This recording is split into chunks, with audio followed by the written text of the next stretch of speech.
পাঠাতে হবে। তাহলে বুঝতে পারো আমার সকালটা চলে গেছিলাম গায়ের কাজ করতে, আবার কিছুটা ওয়াশিং মেশিনের উপর দেখো অনেকটা জামা কাপড় বের করে রেখে দিয়েছি। তো টুকটাক যতই বৃষ্টি হোক না কেন 2-4টা জামা কাপড় থাকে, তো সেগুলো বের করে সমস্ত কিছু কাজ করে এখন একবারে ঘরটা পুছে স্নান করতে যাব। স্নান মানে তাড়াহুড়ো করতেছি, কেননা আবার বৃহস্পতিবার পুজো আসার ব্যাপার আছে। বৃহস্পতিবার পুজো দিতে অনেকটা সময় লাগে, যেহেতু ঘর পাল্টাতে হয়, ঠাকুরের জায়গা পরিবর্তন করতে হয়। তো সব কিছু মিলে বৃহস্পতিবার পুজো দেওয়া মানে অনেকটা সময়ের ব্যাপার, 1 থেকে 1.5 ঘন্টা 2 ঘন্টা সময়। টাইমটার পরে কিন্তু আমার আর কোনো সমস্যা থাকে না, আমি ধীরে সুস্থে হেসে খেলে পরে রান্না করতে পারি। কিন্তু যখন এই বাচ্চাগুলো স্কুলে যায়, তারপরে তোমাদের দাদাভাই ডিউটি যায়, সবাই আমাদের টাইমের মধ্যে সবার জিনিসগুলো আমাকে রেডি করে দিতে হয়। যেহেতু আমি একা মানুষ, আমার হাতে হাতে করে দেওয়ার মতন সেরকম মানুষ কেউ নেই, তো আমার খুব কষ্ট হয়। চলো আমি স্নান করে পুজো করে তারপরে তোমাদের সামনে আবার দেখা হচ্ছে। করতে করতে চলে আসলাম এই জায়গা হচ্ছে, এই যে পোশাক নিতে আসছি। আমি রান্না করব কি খুঁজে পাচ্ছি না, তারপর দেখলাম যে বাড়ি দেখো এত সুন্দর সুন্দর টাটকা টাটকা পোশাক থাকতে রান্না করার চিন্তা করলে হবে বলো?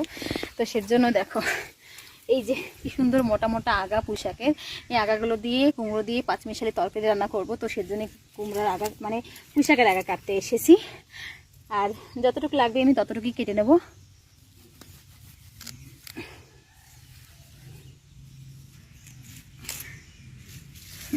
এই দেখো কত সুন্দর আগা হয়েছে। আমি 3টে আগা নেবো, বেশি নেবো না, আমার বেশি এখনো বর্তমান অত জরুরি না, আমার ঘরে বর্তমান লোক কম, তো সেজন্য বাবা কাটতে পারছি না কেন,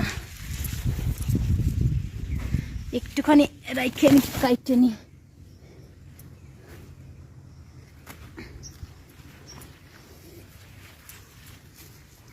আমাদের এখানে পুঁইশাক গাছে কি পরিমাণে পুঁইশাকের লতা বেরিয়েছে, এই দেখো কত পুঁইশাকের লতা, খাওয়ার মানুষ নেই। আর বেগুন গাছে একটু দেখো, বেগুন গাছে পুরো গাছে ফুল ফলে ভর্তি, মানে ফল আসা ধরবে, পুরো ফুল ভরে আছে বেগুন গাছে।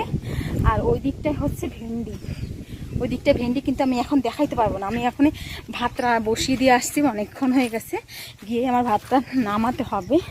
কুমড়ার শাক লাগানো হয়েছে, পুঁই শাক লাগানো হয়েছে, তো মাঠটা একটু ঘুরে দেখাই তোমাদেরকে। মশা কামড়াই রে, এখানে আসতে ইচ্ছা করে না, এই একটা জ্বালা মশা, এত মশা। হ্যাঁ এটা ভাবিও অনেকটা ভালো লাগতেছে, কিন্তু এখনো রাস্তায় যাওয়ার মানে সাহস হচ্ছে না। তো যাই হোক, এখানে দেখো একটা কাপড়বালা এসেছিল, ওখান থেকে আমি 2-4টে বেডশিট মানে বালিশ কভার রেখে দিয়েছিলাম, তো সেটা আর ভিডিও করতে পারিনি। যাই হোক আমি একটুখানি তোমাদের সামনে একটু দেখাচ্ছি। দেখো আমি মানে চালানো শিখে গেছি, বাস এটাই আমার খুব খুশি লাগতেছে। প্রায় 4.5 বছর পরে আবার শুরু করে দিয়েছি স্কুটিটা চালানো।